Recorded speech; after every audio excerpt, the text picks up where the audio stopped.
When disasters strike, communication infrastructure often becomes compromised, leaving communities isolated and vulnerable.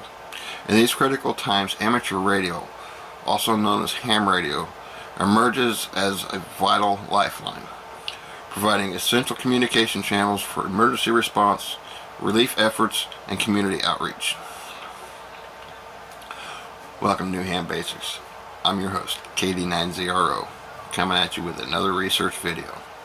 I think these are fun to do. Let's continue on. Amateur radio operators are licensed individuals who volunteer their time and expertise to provide communication support during emergencies.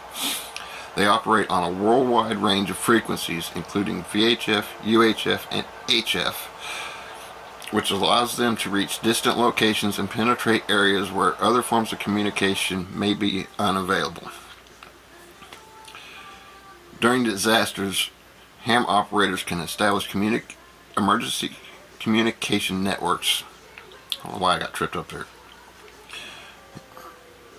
Okay, during disasters, ham radio operators can establish emergency communication networks. When traditional communication systems fail, hams can set up temporary radio networks to connect emergency responders, relief organizations, and isolated communities. They can also relay messages. Hams can relay messages between affected areas, emergency operations centers, and family members who may be separated. Provide health and welfare checks. Hams can conduct health and welfare checks on individuals and families, ensuring their well-being and providing reassurance. We can help coordinate relief efforts. Hams can coordinate the distribution of supplies, medical assistance, and other resources to areas in need. We can provide weather and traffic updates. Hams can provide weather conditions and provide real-time updates to emergency responders and the public. So, amateur radio equipment includes transceivers, antennas, and power sources. Transceivers allow hams to send and receive radio signals, while antennas are used to transmit and receive these signals over long distances. Power sources such as batteries or generators provide the necessary energy to operate the equipment. Hams communicate using a variety of modes, including voice, data, and digital. Voice communication is the most common, allowing hams to talk directly to each other. Data communication enables the transmission of text messages, images, and other digital information. Digital modes such as PSK31 and FT8 are particularly useful for long-distance communication and in noisy conditions. Now, to become a licensed ham operator, individuals must pass a series of exams administered by the Federal Communications Commission, the FCC. These exams test knowledge of radio theory, operating procedures, and emergency communication protocols. Once licensed, hams are assigned a unique call sign which identifies them on air. They are also required to follow FCC regulations regarding frequency usage and power limits. Amateur radio has played a crucial role in numerous disasters, including Hurricane Katrina in 2005. Hams provided vital communication links when traditional systems failed, relaying messages between emergency responders, relief organizations, and stranded residents.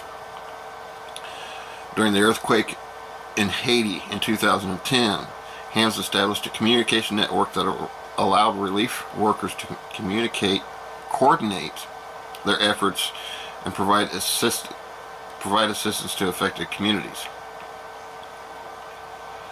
During the Fukushima Daiichi nuclear disaster, I hope I said that right, in 2011, hams relayed information about the disaster and its aftermath, providing updates to public and emergency responders.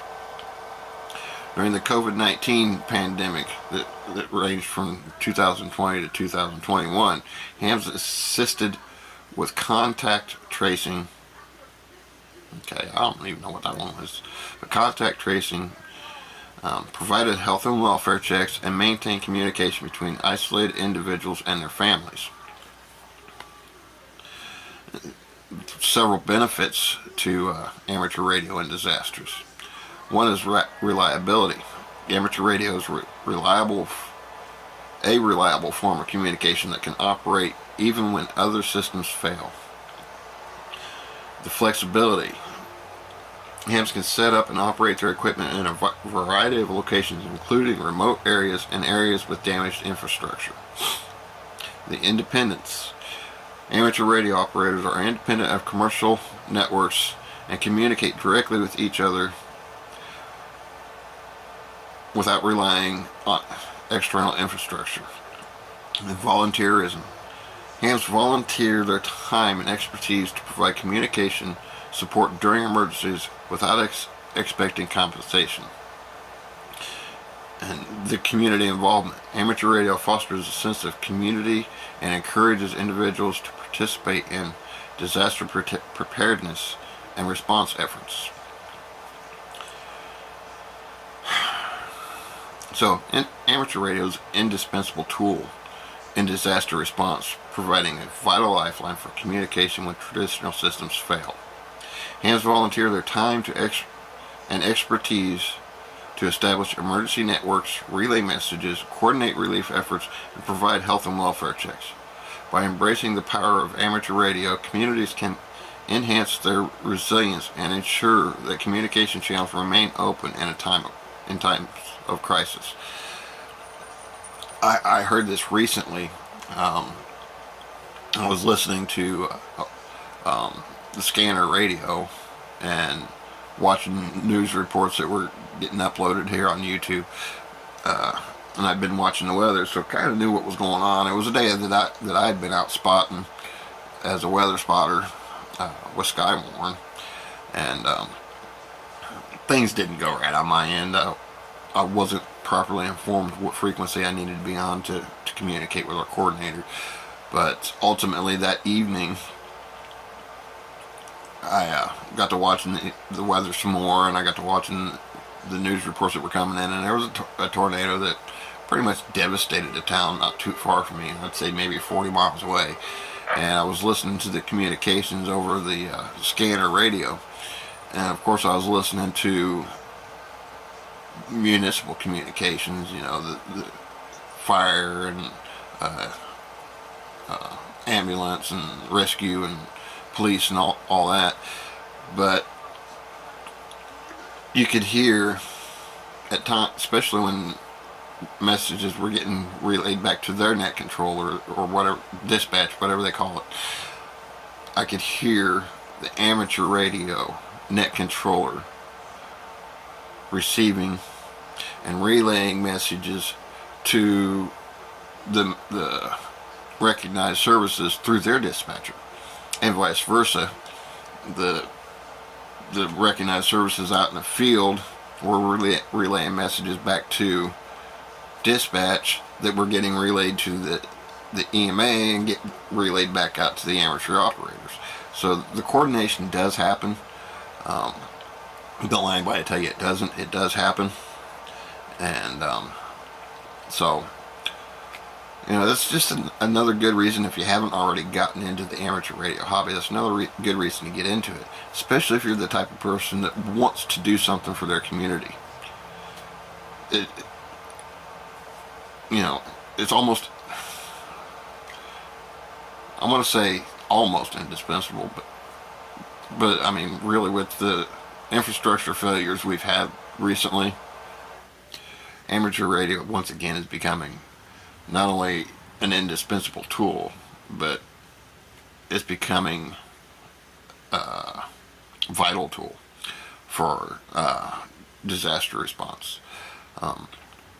So it's just something to keep in mind if you're thinking about getting into the hobby, or maybe you're in the hobby and you're just not quite happy with it, and that happens. Something to think about. How can you help your community when your community needs it most? You've got the equipment, you've got the license to use it.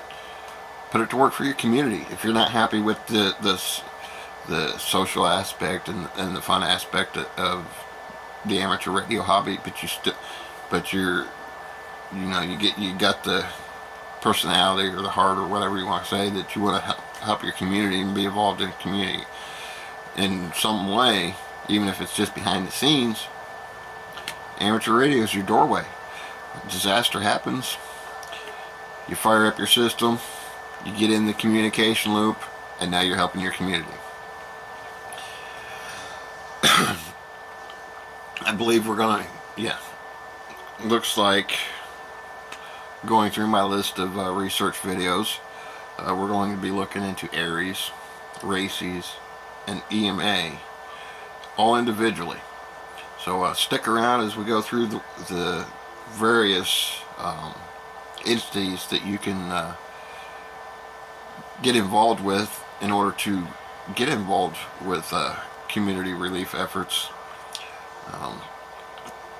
And in the meantime, KD9ZRO, saying 873, and Claire until next time.